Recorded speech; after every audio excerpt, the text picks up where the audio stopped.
नमस्कार दोस्तों, colonel Ajay Shivaji astronomy first global astrofinance digital channel में आपका स्वागत है। आज है 9 जून सन 2026। दोस्तों, यदि आप कपास के किसान हैं, व्यापारी हैं या स्पिनिंग मिल सेक्टर से जुड़े हैं या फिर टेक्सटाइल ऑनर हैं, तो ये शो आपके लिए बहुत अहम होना चाहिए। आज का शो इसलिए महत्वपूर्ण है, इसमें इंटरनेशनल मार्केट के साथ गुजरात, तेलंगाना, आंध्र प्रदेश, कर्नाटक की मंडियों तक कॉटन के भावों में क्या उतार चढ़ाव हो रहा है, इसकी स्पष्ट जानकारी दी जा रही है। ड्यूटी फ्री इंपोर्ट और ग्लोबल मार्केट दबाव के चलते घरेलू बाजार में कपास में मंदी का माहौल गहरा गया है। गौरतलब है कि हमने आपको लगभग 15 से 20 दिन पहले ही इसका लगातार आपको विश्लेषण दिया था, अपडेट दिया था। हमारे SEBI registered research analyst mister Tushar Jain ने आपको इंटरनेशनल कॉटन मार्केट के ऊपर जो अपडेट दिए थे वो अक्षर सत्य साबित हो रहे हैं। दोस्तों, कहा जाता है कि यदि समय से पहले आप तैयारी करते हैं तो आप निश्चित रूप से आपको फ़ायदा होता है। समय के ऊपर स्पॉट मार्केट पर तैयारी करते हैं तो भी कुछ फ़ायदा हो सकता है, लेकिन समय निकलने के बाद तैयारी करते हैं तो वही होगा कि एग्ज़ाम कंप्लीट होने के बाद आपने की पढ़ाई तो फिर क्या होगी आपकी सफाई। दोस्तों, बाजार का विश्लेषण, अपडेट, अनुमान, ये सब सटीक विश्लेषण पर निर्भर करता है। तो कोई भी कॉटन मार्केट से related cotton seed oil, cake, इन पर विशेष अग्रिम रिसर्च रिपोर्ट के लिए आप संपर्क कर सकते हैं। जानिए रिपोर्ट विस्तार से। दोस्तों, इससे पहले हम आगे चले, एक विशेष सूचना।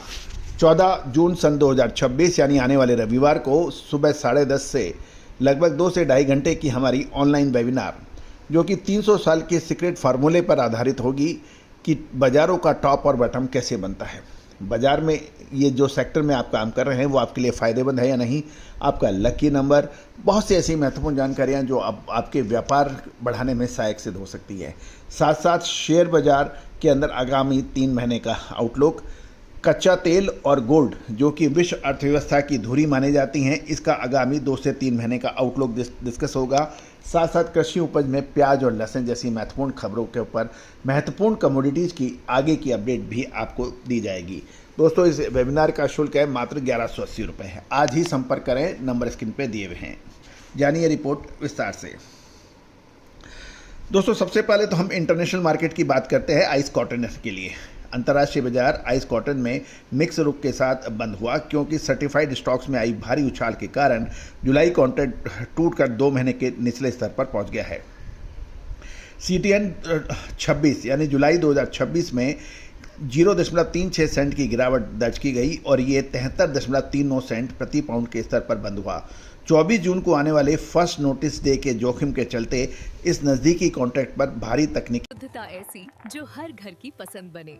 सुधा महेश ठक्कर, हल्दी के विश्वसनीय निर्यातक। आज ही संपर्क करें। दबाव देखा जा रहा है।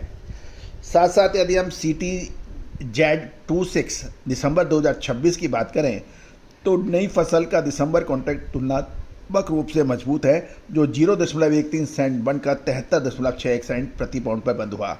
जुलाई और दिसंबर दोनों के स्प्रेड की बात करें तो वर्तमान में 4.22 सेंट प्रति पाउंड पे चल रहा है।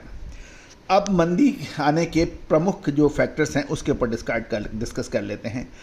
इंटरनेशनल मार्केट में सर्टिफाइड स्टॉक्स का बढ़ना, एक्सचेंज पर सर्टिफाइड स्टॉक की 11,219 बेल्स बढ़कर 2,61,648 बेल्स पहुंच गई है। दूसरा, कमोडिटी फंड्स, कमोडिटी बड़े फंड्स ने बाजार में अपना हाथ खींचते हुए नेट लॉन्ग यानी खरीदारी की पोजीशन को 3,372 कॉन्ट्रैक्ट घटाकर 64,799 कर दिया है। साथ साथ US क्रॉप प्रोग्रेस की बात करें तो अमेरिका में कॉटन की बुआई प्लांटिंग लगभग 77% पूरी हो चुकी है, जो कि सामान्य के औसत के बराबर ही है। वहीं फसल की स्थिति 53% तक गुड और एक्सीलेंट श्रेणी में बढ़ी हुई है। टेक्निकल व्यू की बात करें तो बाजार में कॉटन का short term trend down trend है। नीचे की तरफ तत्कालिक 72.272 और 72.04 पर है, ये सपोर्ट है। बाजार में कोई बड़ा सुधार केवल 78 सेंट के ऊपर स्तर पर टिकने पर ही देखा जाने की बात टेक्निकल एनालिसिस्ट कर रहे हैं। अब हम बात करते हैं भारत की स्पॉट यानी हाजिर बाजार की। सबसे पहले गुजरात, इंपोर्टेड कपास की बढ़ती कंपटीशन। मसाले, खुशबू और प्योर झांझ, टेस्ट से भर दे हर जुबान पे स्वाद। एवरीडे मसाले, देश का स्वाद। के कारण गुजरात में लगातार बहाव टूट रहे हैं। गुजरात में फिजिकल मार्केट में मंगलवार को मंदी का बड़ा झटका लगा। आज मिलों की कमजोर दिवाली के कारण कॉटन की कीमत में 500 रुपये प्रति कैंडे की भारी गिरावट दर्ज हुई है। गिरावट का कारण प्रमुख बताया जा रहा है कि केंद्र सरकार ने कॉटन पर आयात शुल्क हटाया, जिसकी हमने आपको अपडेट दी थी। तब से देश में बड़ी स्पिनिंग मिल्स ने विदेशी कॉटन के आयात सौदे बढ़ा दिए हैं, जिसके चलते स्थानीय बाजारों में उसकी हाजिर खरीदारी घट गई है। आगामी महीनों में विदेशी कॉटन का आयात की पूछताछ लगातार बढ़ने के समाचार हैं। फिजिकल मार्केट के अंदर गुजरात में 29 mm कॉटन का भाव 61,500 रुपये से 62,000 रुपये प्रति कैंडी है। 28.5 मिलीमीटर का भाव 60,500 से 61,000, V79 सिम का भाव 40,300 से 40,800 रुपये प्रति कुंटल। कच्चे कपास नरमा का औसत भाव 1700 से 1840 रुपये प्रति 20 किलोग्राम रहा, जबकि दैनिक आवक लगभग 5,000 बेल्स की गुजरात में बताई जा रही है। अब बात कर लेते हैं तेलंगाना और आंध्र प्रदेश की। आंध्र प्रदेश और तेलंगाना में लगातार दूसरे दिन कॉटन के भावों में मंदी का रुख देखने को मिला। स्पिनिंग मिल की माल लगभग नगण्य है।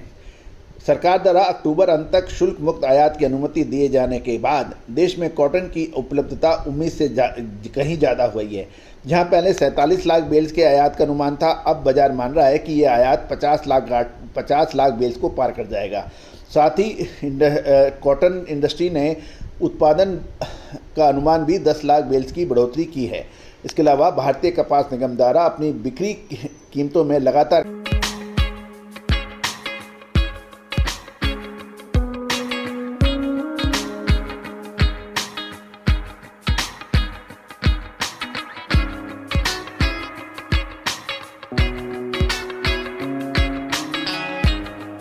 कटौती से बाजार में रिस्क बढ़ा दिया गया है। हाजिर बाजार की बात करें तो आंध्र प्रदेश में कपास के दाम 600 रुपये और तेलंगाना में 200 रुपये प्रति क्विंटल प्रति कैंडी कमजोर है और आवक भी मात्र 1500 बेल्स की दोनों राज्यों की रही। तेलंगाना की मंडियों में आवक बिल्कुल शून्य रिपोर्ट हो रही है। तो अब हम बात कर लेते हैं कर्नाटक की। कर्नाटक में डिमांड बिल्कुल सिमट गई है और भाव स्थिर हैं। आवक में भी लगातार कमी की बात की जा रही है। कर्नाटक की मंडियों में कॉटन के सोमवार की गिरावट के बाद आज मंगलवार को कॉटन की कीमतें स्थिर हैं। कर्नाटक कपास उत्पादक इलाकों में इस समय बारिश का माहौल देखा जा रहा है। अब कर्नाटक की कॉटन की बात करें तो निचले स्तर पर निजी जिनिंग मिल्स ने अपनी बिकवाली घटा दी है, जिससे कीमतों को थोड़ा सहारा कर्नाटक में मिला है। हालांकि कॉटन यार्न की स्थानीय और निर्यात मांग बेहद कमजोर होने के कारण अधिकांश स्पिनिंग मिल केवल अपनी तात्कालिक जरूरत के हिसाब से ही हैंड टू माउथ खरीदारी कर रही है। कपास निगम यानी भारतीय कपास निगम के पास अभी भी 32 लाख बेल से ज़्यादा का भारी स्टॉक मौजूद है, जिससे बाजार में बड़ी तेज़ी की उम्मीद फिलहाल कम की बात की जा रही है। कर्नाटक की मंडियों में आज कपास की दैनिक आवक मात्र 500 बेल्स की रही, जो पिछले कारोबारी दिवस के बराबर ही है। तो दोस्तों, कुल मिलाकर बात करें तो कॉटन का बाजार इस समय घरेलू और अंतर्राष्ट्रीय दोनों मोर्चों में चारों तरफा दबाव है। भारतीय कपास निगम का भारी स्टॉक, शुल्क मुक्त यानी ड्यूटी फ्री इंपोर्ट कॉटन का होना, मिलों की घरेलू बाजार में रुचि कम होना, ये मंदी की प्रमुख वजह बताई जा रही है। आने वाले दिनों में बाजार की चाल पूरी तरह से कपास उत्पादक राज्यों में मानसून की चाल, बुआई के आंकड़े और कॉटन बाजार के डिमांड पर निर्भर करेगी। दोस्तों, अब प्रश्न ये है कि क्या माल बेचकर मुनाफा निकाल लेना चाहिए या फिर रुकना चाहिए। कपास या खली के अंदर क्या करना चाहिए, बिनोले के अंदर क्या करना चाहिए, इसकी विशेष अग्रिम रिसर्च रिपोर्ट के लिए आप संपर्क कर सकते हैं। दोस्तों, कहा जाता है कि भारत कपास के उत्पादन में अपना अग्रणी स्थान रखता है। सफ़ेद सोना यानी कपास, इसके ऊपर ट्रेडिंग और वायदे बाजार सदियों से चलता आया है और ये भी ध्यान देने वाली बात यह है कि इस पे सटीक विश्लेषण देने वाला देश दुनिया का पहला चैनल आपका अपना चैनल है, जिसने कपास के उत्पादन अनुमान, कपास या खल, बिनोला और इन सब पर लगभग एक साल में आपको लगभग 1000 से अधिक शो आप तक पहुंचाए हैं। तो दोस्तों, मुझे बड़ी खुशी है कि आपने कपास यानी cotton complex, cotton seed oil और कॉटन सीड ऑयल केक और यार्न में भारत का ही नहीं ग्लोबल स्तर पर आपने हमारे चैनल को पहुंचाने में या स्थापित करने में जो मदद की है, मैं पूरी टीम की तरफ से आपको धन्यवाद प्रेषित करता हूं। एक बात पुनः दोस्तों याद रखना, समय से पहले दवाई आती है तो मरीज़ बच जाता है, और मरीज़ के जाने के बाद कोई दवाई आती है तो उसका कोई फ़ायदा होता नहीं है। उसी तरह से विश्लेषण यदि आपको समय से मिले और हमेशा मिले, ये बहुत आवश्यक है। लेकिन याद रखिएगा दोस्तों, रिसर्च को बनाने में अपार जनशक्ति, वित्तीय संसाधन और लगातार प्रयास की आवश्यकता होती है। और दोस्तों इस मुहिम के अंदर इतना आसान नहीं है जब तक आपका सहयोग हमें नहीं मिलेगा। आपका सहयोग यदि आप मिलर्स हैं, जिनर्स हैं, टेक्सटाइल वीवर हैं, स्पिनिंग मिल चला रहे हैं या फिर कॉटन के होलसेलर्स या बड़ी मात्रा में ट्रेड करते हैं, तो आप हमारी इस ग्राउंड रिसर्च में भागीदार कर आप हमारी रिसर्च प्राप्त कर सकते हैं। दोस्तों चैनल को सब्सक्राइब करें, चैनल में ज्वाइन करें। चैनल के ज्वाइन के अंदर भी जो बहुत मामूली चंद 100 रुपये का है, उसमें भी आपको काफ़ी जानकारियाँ रेगुलर मिलती रहेंगी। All the very best, good luck, happy